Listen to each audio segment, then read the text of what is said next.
चलिए आज हम स्टार्ट करने जा रहे हैं कक्षा 11वीं अकाउंटेंसी का chapter number 3, class 11th accountancy chapter number 3, theory base of accounting, accounting standards and Indian accounting standards.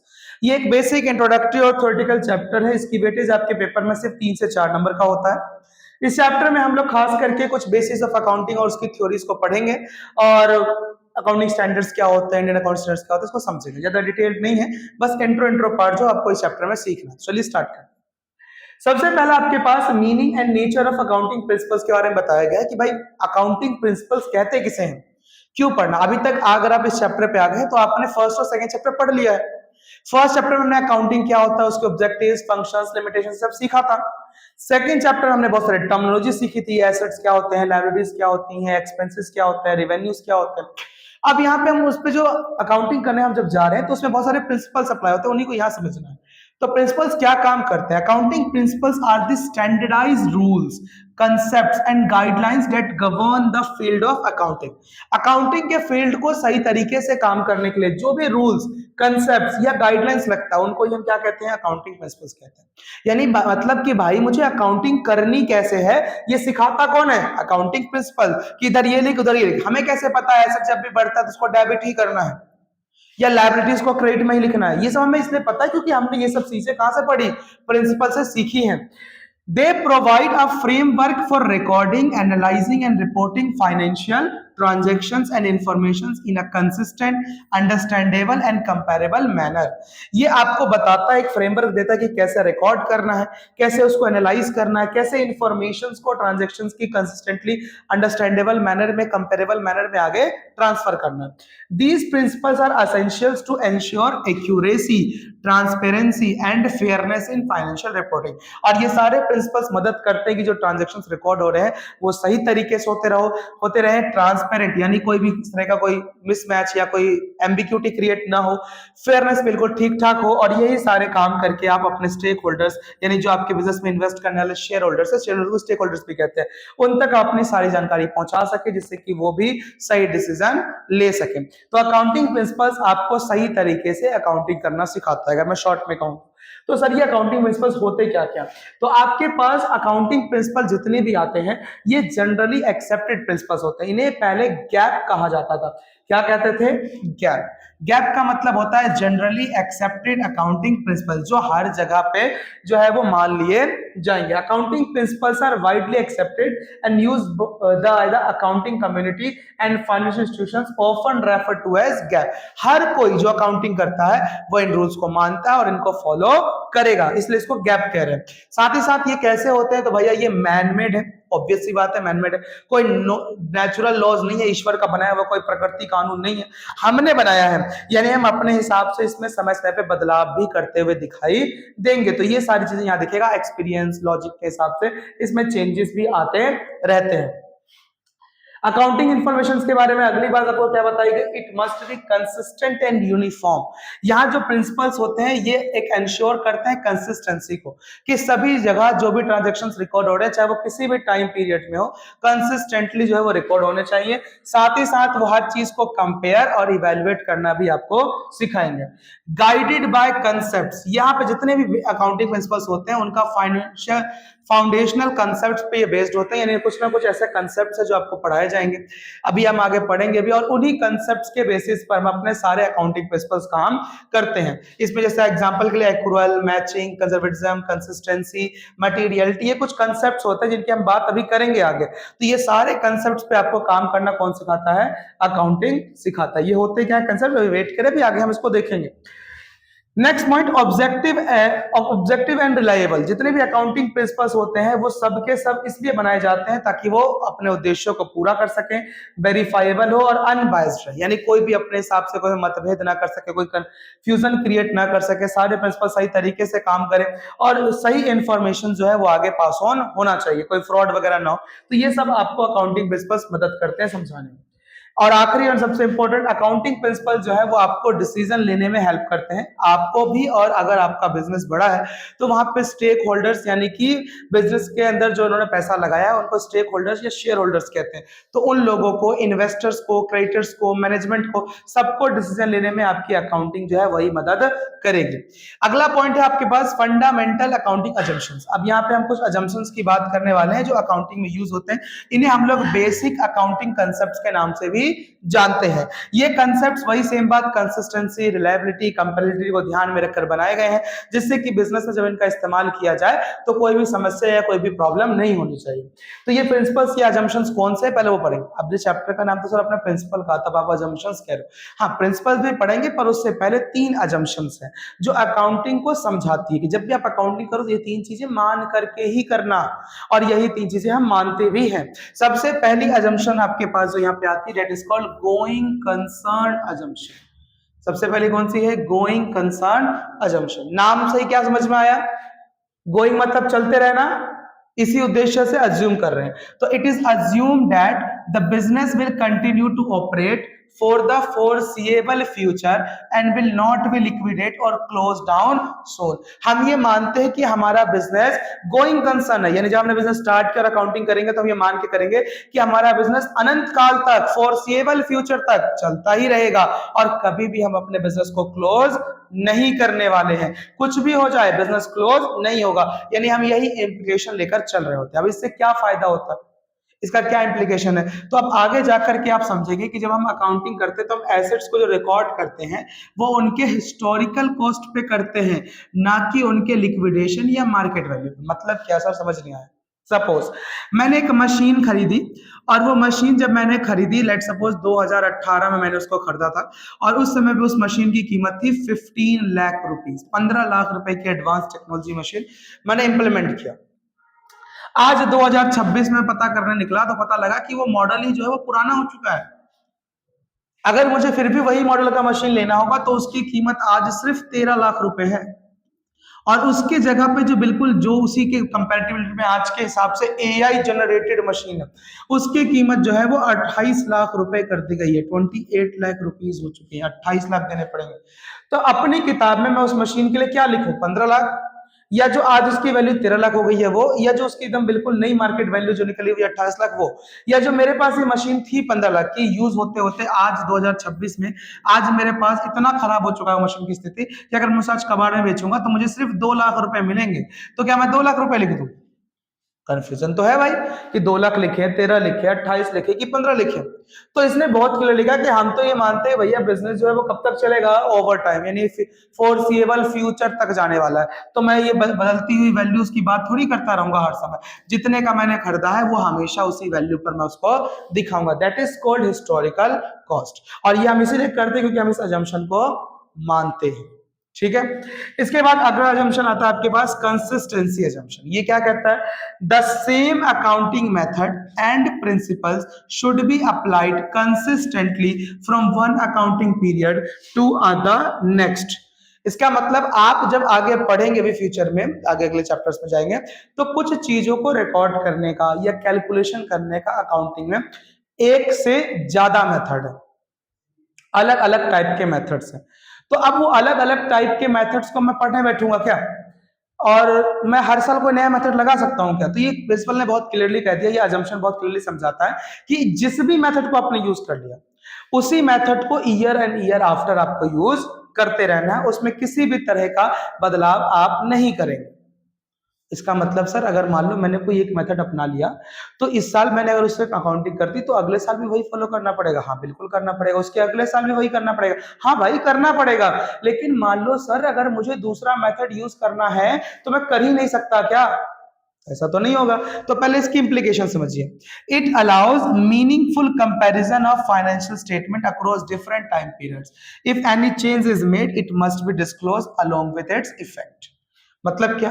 हमने इसलिए कहा एक ही मेथड बार बार यूज करो ताकि आप हर साल की इंफॉर्मेशन को कंपेयर कर सको। सपोज इस साल आपने कोई और मेथड लगाया, अगले साल कुछ और, उसके अगले साल कुछ और, तो आप तीनों साल कंपेयर करने बैठोगे तो दिमाग में क्या आएगा?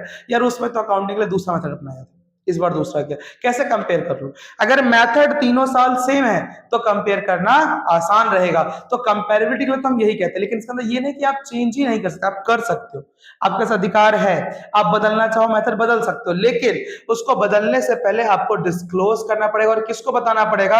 अगर बहुत शॉर्ट में ब्रीफ बोलूं तो BOD, बोर्ड ऑफ डायरेक्टर्स, जो आपके बिजनेस के मेन जो मालिक हैं, जो बिजनेस में लगे हुए हैं, मेहनत कर रहे हैं, उनको बताना पड़ेगा और ये समझाना पड़ेगा कि इसको चेंज करने से क्या इफेक्ट आएगा। अगर वो फेवरेबल इफेक्ट होगा तो ही इसको आप बदल सकते हैं, अदरवाइज आप इसमें चेंज नहीं कर सकते। चलिए, इसके बाद नेक्स्ट आता है आपके पास अक्रूवल अजम्पशन। अक्रूवल का मतलब क्या होता है? Transactions are recorded when they occur, not when cash is received or paid, and they are reported in the financial statement of the period to which they relate। मतलब ये, suppose करो कि एक कंपनी, जिसका नाम मैं रख देता हूं RSM लिमिटेड, बड़ी अच्छी कंपनी है, इस कंपनी के साथ मैंने कॉन्ट्रैक्ट किया, ATC ने कॉन्ट्रैक्ट किया। अब ATC इससे कॉन्ट्रैक्ट कर रही थी और 1 अगस्त 2026 को ये कंफर्म हो गया कि भाई साहब जो ARSM लिमिटेड है वो सप्लाई करेगा, गुड्स की सप्लाई RSM लिमिटेड से आएगी और ATC क्लासेस लिमिटेड जो है उसको पेमेंट करेगी। लेकिन शर्त के मुताबिक RSM लिमिटेड जो सामान यहां में पहुंचाएगी वो अक्टूबर में पहुंचाएगी, और जो ATC है वो जो पेमेंट का वक्त है, वो पेमेंट का वक्त हमने तय कर रखा है कि पेमेंट आपको 2027 में जाके मिलेगा, 6 महीने बाद। Good deal. अब सवाल ये कि भाई एंट्री कब पास करूं? जब मैं पेमेंट करूंगा तब, या जब सामान मिला तब, या जब कॉन्ट्रैक्ट हुआ तब? तो भाई बहुत क्लियरली बोल दिया ना इसने, व्हेन दे अकर, ट्रांजैक्शन जिस दिन कंफर्म हो गया उसी दिन रिकॉर्ड कर दो। जब पेमेंट आए ना आए, जाएगा नहीं जाएगा, ये सारी बातें हमें नहीं सोचनी। यानी बहुत क्लियरली ट्रांजैक्शंस का सिर्फ पता लगना काफी है, उसी दिन इसको रिकॉर्ड कर लिया जाएगा। आज मान लो मैंने विचार कर लिया कि भाई मेरे को सैलरी देनी थी, एम्प्लॉय को नहीं दी, तो जिस दिन दूंगा क्या उस दिन रिकॉर्ड करवाने में, आज ही उसे अपना नुकसान मान लूंगा, कर्जा मान लूंगा कि मैंने नहीं पे किया है, कल को मुझे पे करना है, तो उसको आज के दिन में ही दिखाऊंगा। और जिस दिन उस समय आएगा, ड्यू डेट आएगा, जब पेमेंट जाएगी, उस दिन भी उसके रिगार्डिंग एंट्री पास करके उसे क्लोज करूंगा। तो ट्रांजेक्शन्स को उसी समय रिकॉर्ड करना है जब वो हो, इसका कोई फर्क नहीं पड़ता कि आपको कैश मिला है या पेमेंट हुई है या नहीं हुई है। इसका इंप्लीकेशन पढ़ लेते हैं। Revenue and expenses are matched to the period in which they are earn. इससे फायदा ये होता है कि जिस साल आप कमाते हो या जिस साल के खर्चे हैं वो दोनों उसी साल से मैच होने चाहिए। अगर इस साल मैंने खर्च किया तो इसी साल मैं कमा रहा हूं ना, तो वो इसी साल मैच हो जाए, इसके लिए हम ये करते हैं और इससे हमें सही प्रॉफिट निकालने में मदद मिलती है।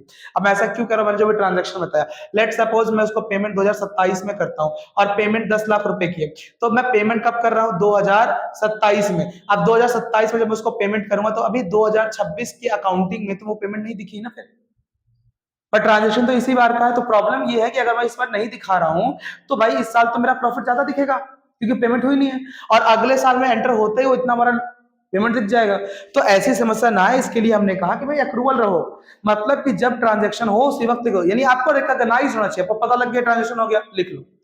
पेमेंट आई है नहीं आई है, गुड्स डिलीवर किया है नहीं किया है, वो सारी बातें बाद की होती है। क्लियर यहाँ तक? ये थी आपकी 3 assumptions। क्या क्या? सबसे पहले कहा गोइंग कंसर्न। गोइंग कंसर्न का मतलब बिजनेस जो है वो लंबे समय तक चलता रहेगा, कभी उसे क्लोज नहीं करेगा, बिजनेस से काम कर रहे हैं। दूसरा कंसिस्टेंसी, जिस अकाउंटिंग प्रिंसिपल को या जिस अकाउंटिंग कंसेप्ट को आपने एक बार फॉलो कर लिया उसी को ईयर आफ्टर ईयर आपको फॉलो करना है, चेंज नहीं करना, जिससे कंपेयर करना आसान रहे। अगर चेंज करना पड़े तो आपको BOD को समझाना होगा, यानी बोर्ड ऑफ डायरेक्टर्स को, कि भाई साहब इसको चेंज करने से क्या प्रभाव पड़ेंगे। अगर वो राजी होंगे तो ही चेंज कर सकते हैं। तीसरा एक्रूवल कंसेप्ट फॉलो करेंगे, यानी जब भी ट्रांजैक्शन होगा इसका हमें पता लगा ये अकर होगी, ट्रांजैक्शन रिकॉग्नाइज हो गया, हम लिख लेंगे, इससे कोई फर्क नहीं पड़ता कि पेमेंट आई है या नहीं आई। आप लोग भी बोला करो साथ साथ, तभी याद होगा, वरना भूल जाओगे। अगला है आपके पास अब प्रिंसिपल्स। अब आपको यहां से प्रिंसिपल्स पढ़ने हैं। पहला प्रिंसिपल है आपके पास अकाउंटिंग एंटिटी प्रिंसिपल, सबसे फेवरेट प्रिंसिपल। इस प्रिंसिपल को ना हम लोग सेपरेट लीगल एंटिटी भी कहते हैं, सेपरेट लीगल एंटिटी।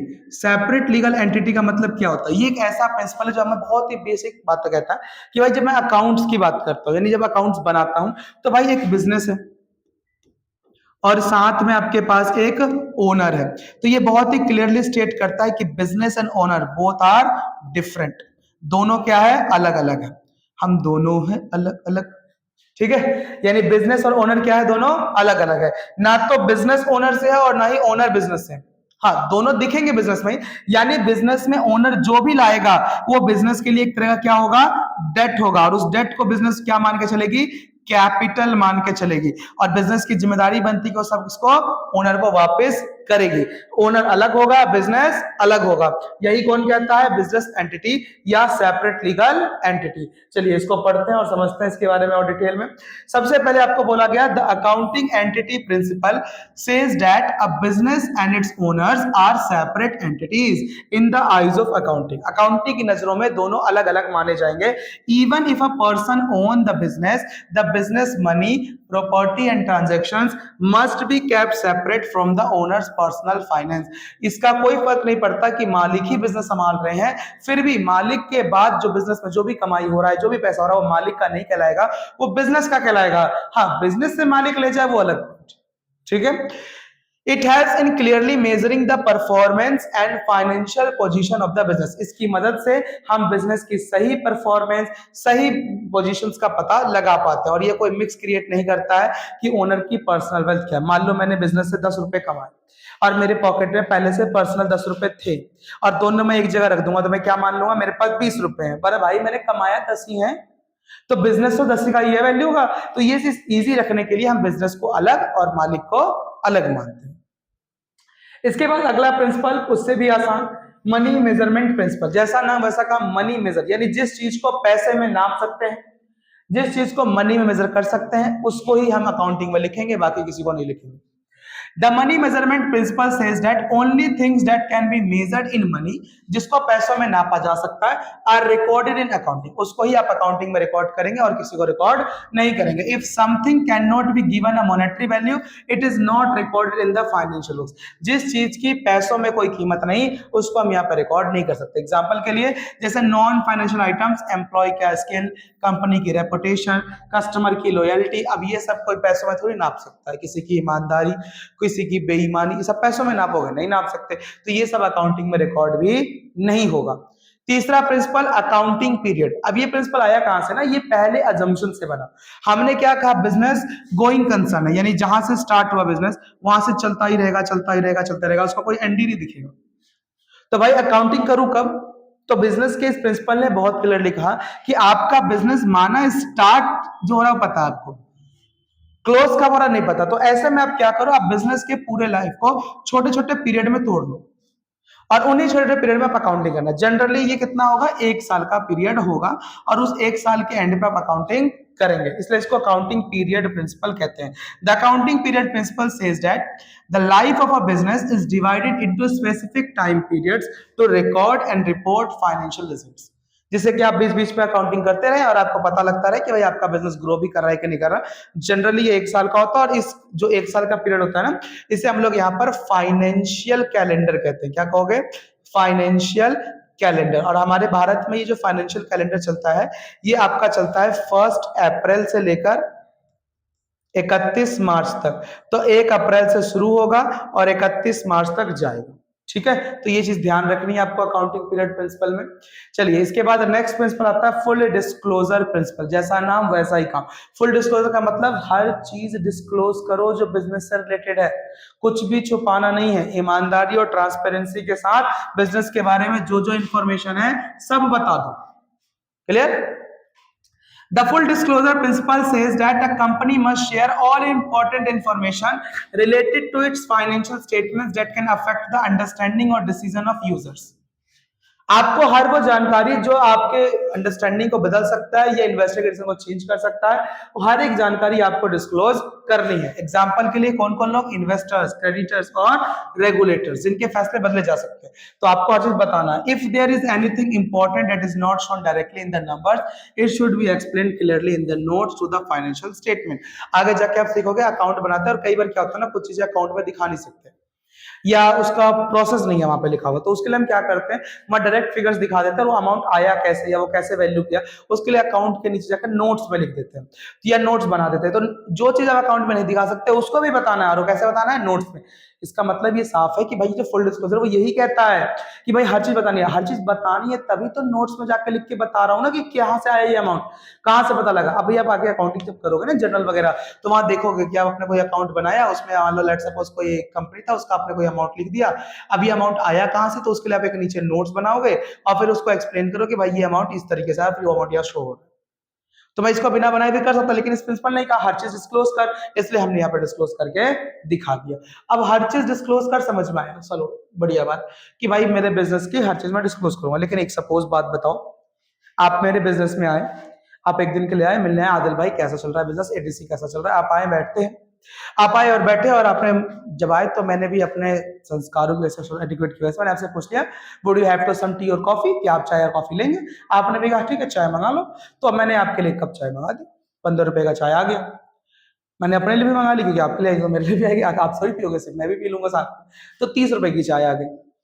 थोड़ी देर बातचीत हुई, फिर हमने एक प्लान बनाया, प्लान बनाने के बाद हमने कहा कि चलो एक बिजनेस के प्रपोजल पे काम करते हैं। हमने चार्ट मंगा लिया एक 5 रुपए का, एक 5 रुपए की पेंसिल मंगा ली, एक इरेजर मंगा लिया, और हमने पूरा स्केचिंग वगैरह कर लिया।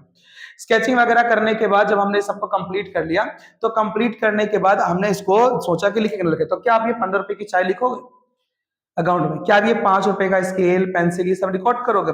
तो सवाल तो वही सर, अपने का फुल डिस्क्लोज करो, हर चीज बताओ। तो ये 5-10 रुपए की चीज भी बतानी पड़ेगी, मानता हूं ये 5 रुपए की चीज बतानी पड़ेगी, लेकिन इतने बड़े अकाउंट में जहां हर एक फिगर लाखों रुपए में लिखा होगा, क्या वहां पे ये 5-10 रुपए दिखाई देंगे? नहीं दिखाई देंगे, और वो कहीं ना कहीं एम्बिग्यूटी क्रिएट करेगा कि भाई क्या चल रहा है ये। तो इसलिए अगला प्रिंसिपल आया मटेरियलिटी। इसने क्या कहा, the materiality principle says that only important items, सिर्फ उन्हीं चीजों को रिकॉर्ड करेंगे जो इंपॉर्टेंट है, जो इंपॉर्टेंट नहीं है उसको रिकॉर्ड नहीं करेंगे। Those that can affect decision need to be recorded and reported in financial statements, सिर्फ उन्हीं चीजों को रिकॉर्ड या रिपोर्ट किया जाएगा। If something is too small और insignificant to matter, you can ignore और सिंप्लीफाई हाउ इट्स रिकॉर्डेड। अगर कोई चीज बहुत छोटी है या इनसिग्निफिकेंट, जैसे 5 रुपए की पेंसिल है, तो या तो उसको रिकॉर्ड नहीं करो, या फिर आप उसके लिए सोचो कैसे रिकॉर्ड करेंगे। तो नॉर्मली बिजनेस क्या करती है, इसके लिए ना एक सन्ड्री बना देती है, या कई बार पैटी कैश बुक बनाती है। पैटी कैश बुक मतलब क्या, एक छोटा सा गुल्लक क्रिएट कर देती है जिसमें 1000-5000 रुपए रख देती है, और कहती है कि ये सारे छोटे खर्चे से करेंगे, और महीने के अंत में जितना टोटल खर्चा होगा ना, उस टोटल खर्चे को दिखा देंगे। माना 5 में मैटर नहीं करता, पर 30 दिन में ऐसे सारे खर्चे जोड़ के मान लो अगर 5000 का हो रहा है, तो 5000 तो मैटर करता है ना, तो फिर उसको रिकॉर्ड कर लो। ठीक है। फुल डिस्क्लोजर ने क्या कहा, सब कुछ डिस्क्लोज करो। मटेरियलिटी ने क्या कहा, जो इनसिग्निफिकेंट है उसको डिस्क्लोज मत करो, या फिर उसके लिए कोई तरीका ढूंढो कि कैसे सिंप्लीफाई करके उसको रिकॉर्ड कर सकते हैं। ठीक है। नेक्स्ट आता है आपके पास prudence concept. Prudence concept simple सी एक बात कहता है कि हमेशा बिजनेस में अगर आपको कोई भी अंदेशा है लॉसेस के होने का, तो लॉसेस के लिए खुद को पहले से तैयार कर लो, पर कभी भी प्रॉफिट के लिए खुद को तैयार नहीं करना जब तक प्रॉफिट हो नहीं जाता है। The prudence principle also known as conservatism principle, इसको कंजर्वेटिज्म भी कहते हैं, means anticipating possible future losses but not future gains. आपको सिर्फ फ्यूचर में होने वाले नुकसान के लिए तैयार रहना है, फायदे के लिए तैयार कभी नहीं रहना। उसमें नुकसान में पहले ही भाग ले लो, पर फ्यूचर के गेन्स में पहले कभी भी हिस्सा मत लो जब तक कि वो होता नहीं है। It suggest that when faced with uncertainty, accountant should choose the solution that it at least likely to overstate assets and income, and thus avoid understanding liabilities and expenses. This principle ensures financial statements are not overly optimistic but rather present a more realistic and conservative pictures of a company financial health. इसका मतलब आप company के बारे में पहले से विचार कर रहे हो, ज्यादा ऑप्टिमिस्टिक नहीं होना है कि सब बढ़िया बढ़िया चलता रहेगा, कभी कुछ नहीं प्रॉब्लम आएगी। आएगा भाई, ये अनसर्टेनिटी का जमाना है और जरूर बिजनेस से दिक्कतें आती हैं। तो इसको रिकॉर्ड करने के लिए प्रिंसिपल ने क्या कहा कि पहले से ही लॉसेस के लिए खुद को तैयार कर लो, अंदेशा हो तैयार कर लो, होगा तब की तब देखी जाएगी, नहीं होगा अच्छी बात है, पर हम रेडी हैं उसके लिए। कभी भी प्रॉफिट के लिए रेडी नहीं होना। इसलिए आप नॉर्मली क्या देखोगे बिजनेस में ना, हम लोग प्रोविजंस बनाएंगे। प्रोविजंस का मतलब छोटे छोटे गुल्लकें क्रिएट करते हैं, इसमें हम पहले से पैसा रख देते हैं कुछ खास काम के लिए। रिजर्व बनाएंगे, इसलिए बनाए जाते हैं सब कि हमें पता है कि कल कुछ ना कुछ ऐसा होगा। जैसे एग्जांपल के लिए मैंने सामान बेचा, तो जब सामान उधार में बेचते हैं ना, तो उसको कहते हैं कि हमने डेटर क्रिएट किया, यानी हमने सामान दे दिया, पैसा बाद में आएगा। अब हमें पक्का यकीन है कि सब लोग अच्छे नहीं होते। जब सामान उधार में दे दिया तो उसमें से कोई ना कोई 1-2% ऐसे होंगे जो पैसा बिना दिए गायब हो जाएंगे, यानी हमारा नुकसान होना, उस नुकसान को क्या कहते हैं, बैड डेट कहेंगे। तो इस नुकसान के लिए पहले से तैयार रहना होगा ना, तो इसके लिए क्या करेंगे, हम एक प्रोविजन फॉर बैड डेट पहले से बना के चलेंगे, ताकि ऐसा कोई भी लॉसेस हमारे बिजनेस में हो तो हम उसके लिए पहले से तैयार हैं। हाँ, लेकिन किसी फायदे के लिए पहले से तैयार नहीं होना, फायदा होगा तब की तब देखेंगे, ठीक है। और आखिरी आप सॉरी आखिरी का सेवेंथ प्रिंसिपल आपका है कॉस्ट कॉन्सेप्ट। ये ऑलरेडी मैंने आपको पीछे पढ़ाया था। कॉस्ट कॉन्सेप्ट सिंपल सी बात कहता है, कोई भी चीज आपके बिजनेस में होगी उसको हमेशा हिस्टोरिकल कॉस्ट, यानी जितने पे आप खरीद के लाए हो उस पे ही रिकॉर्ड करोगे। इससे कोई फर्क नहीं पड़ता कि मार्केट में उसकी कीमत कितनी है, या आज आप उसे बेचोगे तो आपको कितने पैसे मिलेंगे।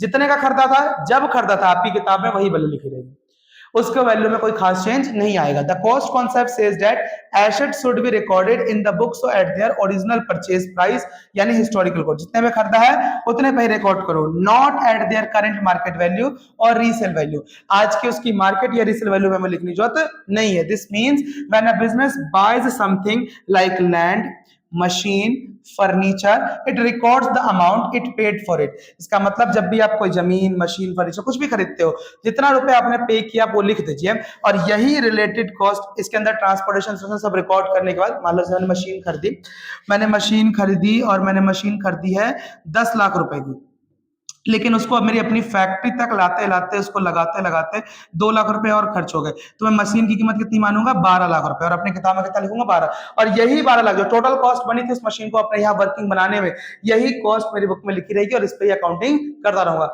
मार्केट में कीमत कम होती रहे, बढ़ती रहे, कुछ भी होता रहे, हमें उससे फर्क नहीं पड़ता। हिस्टोरिकल कॉस्ट 12 लाख पर ही लिखी जाएगी। इसके बाद आपके पास अगला आता है डुअल एस्पेक्ट। डुअल एस्पेक्ट क्या कहता है, यहाँ पे हमारे पास जो हम बुक पढ़ रहे हैं डबल एंट्री पढ़ रहे हैं, तो हमारे हर ट्रांजेक्शन के 2 इफेक्ट होंगे, एक इफेक्ट होगा डेबिट और एक इफेक्ट होगा क्रेडिट, और ये दोनों ही रिकॉर्ड होने चाहिए। यही बात ये कहता है, बहुत ही बेसिक सिंपल, कि हर ट्रांजैक्शंस के डुअल इफेक्ट होते हैं, one must be debit and one must be credit, और वही हमें रिकॉर्ड करना। आफ्टर ऑल हम लोग डबल एंट्री बुक कीपिंग कर रहे हैं, तो वहां पर भी इसी को रिकॉर्ड करना हम सीखते हैं, तो हमारी अकाउंटिंग जो है वो डुअल एस्पेक्ट्स के हिसाब से ही की जाएगी। इसका एक फॉर्मूला भी होता है, asset is equals to liability plus capital, ये ध्यान रखिएगा, आगे क्वेश्चंस में इसको अप्लाई करके देखेंगे। अब अगला प्रिंसिपल है आपके पास रेवेन्यू रिकॉग्निशन कंसेप्ट। कंसेप्ट कह रहे हैं इसको, इसका मतलब क्या, it says that revenue should be recorded when it is earn. पैसा तभी लिखना है जब उसे आप कमा लो, not when cash is received. इससे कोई फर्क नहीं पड़ता कि पैसा कब मिलेगा, कहीं ना कहीं अजम्पशन लग रहा है ना, एक्रूअल वही है, बस प्रिंसिपल की फॉर्म में आके रेवेन्यू के फॉर्म में समझा रहा है कि जैसे ही आपने अर्न कर लिया, मतलब आपको यकीन हो कि आप कमा चुके हैं, आप लिख लीजिए, इससे कोई फर्क नहीं पड़ता है कि पैसा मिला है या नहीं मिला है। सपोज करो मेरे पास एक अमित भाई है, अमित भाई मेरे पास 1 जुलाई से क्लासेस के लिए आ रहे हैं, इनकी फीस जो है मेरे पास वो 2000 रुपीज है, आज 1 अगस्त हो चुकी है और मुझे खबर लग चुकी है कि भाई इसमें जुलाई की फीस जो है अमित भाई की आनी है, तो मैं आज ही रिकॉर्ड कर लूंगा, मैं वेट नहीं करूंगा कि जब कराएंगे तब लिखूंगा, जब भी कराएं मैं रिकॉर्ड आज ही इसकी एंट्री कर लूंगा, और जब पेमेंट आएगी तब फिर से एक एंट्री पास करूंगा। This means a business recognises income at the time of sale और service delivery even if the customer pays later. इससे कोई फर्क नहीं पड़ता कि कस्टमर कब पे करेगा, आपने जब सर्विस दी, आपने जब डिलीवरी दी, उसी वक्त आप इसकी एंट्री पास कर लेंगे।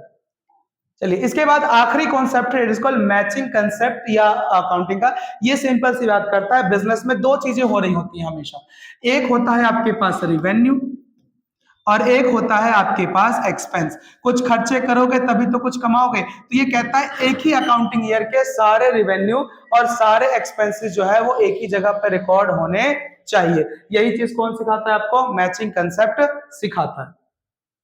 चलिए, इसके बाद ये रहे आपके एक और फुल देख लीजिए। सबसे पहले मनी मेजरमेंट में से पढ़ाया था, जहां का आता है सब कुछ मनी में हो वही रिकॉर्ड करेंगे। बिजनेस एंटिटी, बिजनेस में ओनर और बिजनेस अलग अलग होते हैं। रिवेन्यू रिकॉग्निशन, जब रिवेन्यू पता लगे कि आप कमा चुके हैं रिकॉर्ड कर लीजिए, इससे कोई फर्क नहीं पड़ता पेमेंट मिली है कि नहीं।